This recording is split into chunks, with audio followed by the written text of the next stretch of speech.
దావీదు దగ్గరికి ఒక కంసాలి గోల్డ్ స్మిత్ వచ్చాడంటండి. కంసాలి వచ్చి, అయ్యా మీరు రాజు అయినప్పటి నుంచి మీకు ఏదైనా గిఫ్ట్ ఇవ్వాలని ఆశపడుతున్నాను.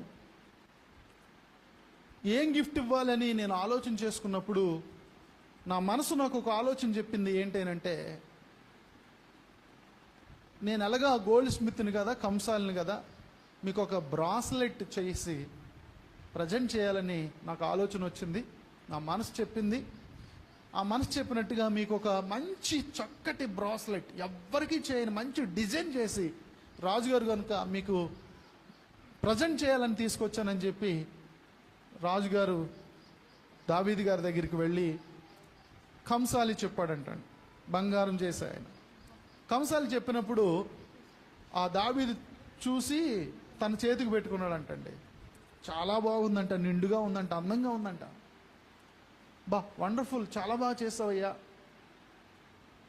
నీకు నా మీద ఉన్న కన్సర్న్ బట్టి, అంటే నా గురించి నువ్వు ఆలోచించిన ఆలోచనను బట్టి, తెలుగులో చెప్పాలంటే కన్సర్న్, నీ ఆలోచనను బట్టి నేను నిన్ను అభినందిస్తున్నానయ్యా. కానీ నాకు ఒక ఆలోచన ఉంది. ఈ బ్రాస్లెట్ నా చేతికి పెట్టుకుంటాను ఎప్పుడు. ఈ బ్రాస్లెట్ మీద నువ్వు ఒక కొటేషన్ రాసుకురా. ఆ కొటేషన్ ఎలా ఉండాలంటే,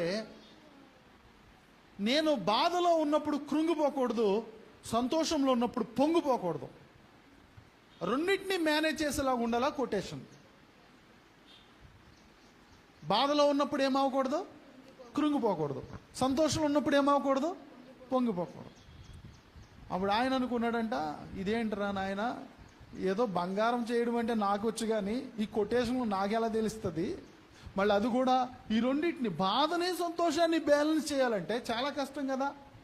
బాధనే బ్యాలెన్స్ చేయాలంటే చేయగలం, ఓన్లీ సంతోషాన్నే బ్యాలెన్స్ చేయాలంటే చేయగలం, రెండింటికి ఒకే మాట అంటే ఎలా కష్టం కదని చెప్పి ఆయన తల పట్టుకుని కూర్చున్నాడంట. రాజుగారు చెప్పారు, చేయకపోతే మళ్ళీ కష్టం. తల పట్టుకుని కూర్చున్నప్పుడు ఆయన ఇంట్లో ఆలోచన చేస్తున్నప్పుడు ఈ కంసాలికి ఒక ఆలోచన వచ్చిందంటండి. ఏంటి ఆలోచన అంటే, రాజుగారు కుమారుడు సొలొమోను ఉన్నాడు కదా, యువరాజు సొలొమోను కొంచెం తెలివైనోడు అని అందరూ అంటున్నారు.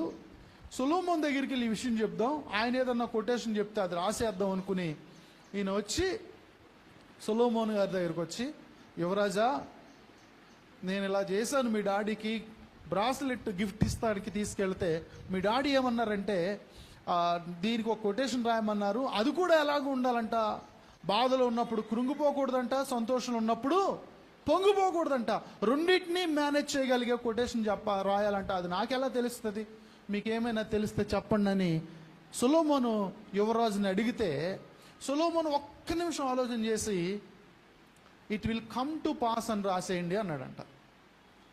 అంటే ఇది గతించిపోవును అని రాసేయండి అని చెప్పాడంట. ఏది గతించిపోవును? బంగారమా, బ్రాస్లెట్టా?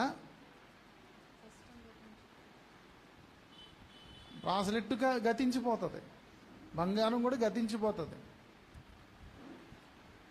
అవి గతించిపోతాయి. కానీ ఆయన ఉద్దేశంలో ఏది గతించిపోతుంది అని రాయమన్నాడంటే, సంతోషము గతించిపోతుంది, కష్టము గతించిపోతుంది, అది రాయమన్నాడు. సరే ఈయన రాసిస్తాడు.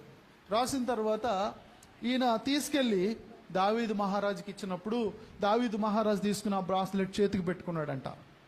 చేతికి పెట్టుకుని అనుకున్నాడంట, నేనేదో కొటేషన్ రాయమంటే ఈయనేంటి ఇది గతించిపోనని రాసుకొచ్చాడు అని చెప్పి కష్టం వచ్చినప్పుడు ఆ బ్రాస్లెట్ చూశాడంట దావీదు. ఏమనుంది దాని మీద? ఇది గతించిపోవును అని ఉంది. ఓహో, ఈ కష్టం ఎప్పటికైనా గతించిపోతుంది, బాగానే రాసుకొచ్చాడు కంసాలి అనుకున్నాడంట. మళ్ళీ ఎంతో సంతోషంగా ఉన్నప్పుడు సడన్గా బ్రాస్లెట్ చూశాడంట. ఏముంది అక్కడ? ఇది గతించిపోను అని ఉంది. అబ్బా, ఈ కంసాలి మామూలు తెలివి వాడలేదు కదా అనుకున్నాడంట. తెలివి ఎవరిది ఇంతకే? వీళ్ళ కొడుకుదే.